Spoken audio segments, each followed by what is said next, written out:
Hi అండి, welcome to Andhra recipes. Me Indira from Tanuku. నేను ఈరోజు మా కోనసీమ స్పెషల్ దిబ్బ రొట్టెని చేసి చూపిస్తున్నానండి. ఈ దిబ్బ రొట్టె పైన క్రిస్పీగా, లోపల సాఫ్ట్గా, నోట్లో వేసుకుంటే వెన్నెలా కరిగిపోతుందండి. ఇక టేస్ట్ అయితే కమ్మగా, తినే కొద్దీ తినాలనిపిస్తుంది.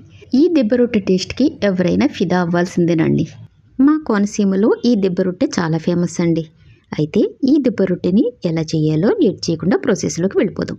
ముందుగా ఒక గ్లాసు మినపప్పుని 3 లేదా 4 గంటల సేపు నానబెట్టుకోవాలండి. చాయ్ మినపగుళ్ళైనా పర్వాలేదు, లేదా తొక్కపప్పు అయినా పర్వాలేదు. 4 గంటలు నానబెట్టుకున్న తర్వాత ఇలా శుభ్రంగా కడుక్కోవాలి. ఇప్పుడు ఏ గ్లాస్తో అయితే మినపప్పుని తీసుకున్నామో అదే గ్లాస్తో 2.5 గ్లాసులు ఇడ్లీ రవ్వని తీసుకోవాలి. ఇప్పుడు రవ్వలో వాటర్ పోసుకొని శుభ్రంగా కడుక్కోవాలి. దిబ్బ రొట్టెకి ఇలా ఇడ్లీ రవ్వే కాకుండా బియ్యం వేసి కూడా చేసుకోవచ్చండి. కానీ బియ్యం వేసి చేస్తే రొట్టెలు గట్టిగా వస్తాయి. రవ్వను 4-5 సార్లు కడిగిన తర్వాత మంచినీళ్ళు పోసుకొని నానబెట్టుకోవాలి.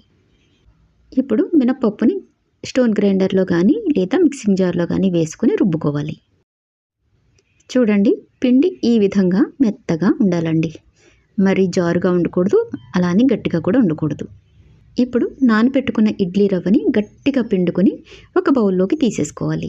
రవ్వలో అస్సలు వాటర్ లేకుండా గట్టిగా పిండుకోవాలండి. అప్పుడే దిబ్బ రొట్టెలు బాగా వస్తాయి. ఇప్పుడు మినప్పిండిలో రవ్వను వేసేసుకోవాలి. అలాగే రుచికి సరిపడా సాల్ట్ వేసుకొని బాగా కలుపుకోవాలి. ఉండలు లేకుండా పిండిని బాగా కలుపుకోవాలండి. ఈ పిండిని ఎంత బాగా కలుపుకుంటే రొట్టెలు అంత బాగా వస్తాయి.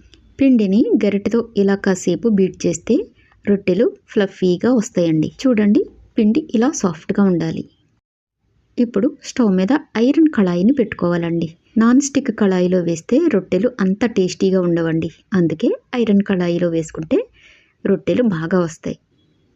ఇప్పుడు కొద్దిగా ఆయిల్ వేసుకుని ఆయిల్ హీట్ అయ్యాక పిండిని వేసుకోవాలి. మీకు రొట్టె ఏ సైజులో కావాలో దాన్ని బట్టి పిండిని వేసుకోవాలండి. రొట్టెని ఇలా చిన్న సైజులో వేసుకుంటే లోపల బాగా ఉడుకుతుందండి.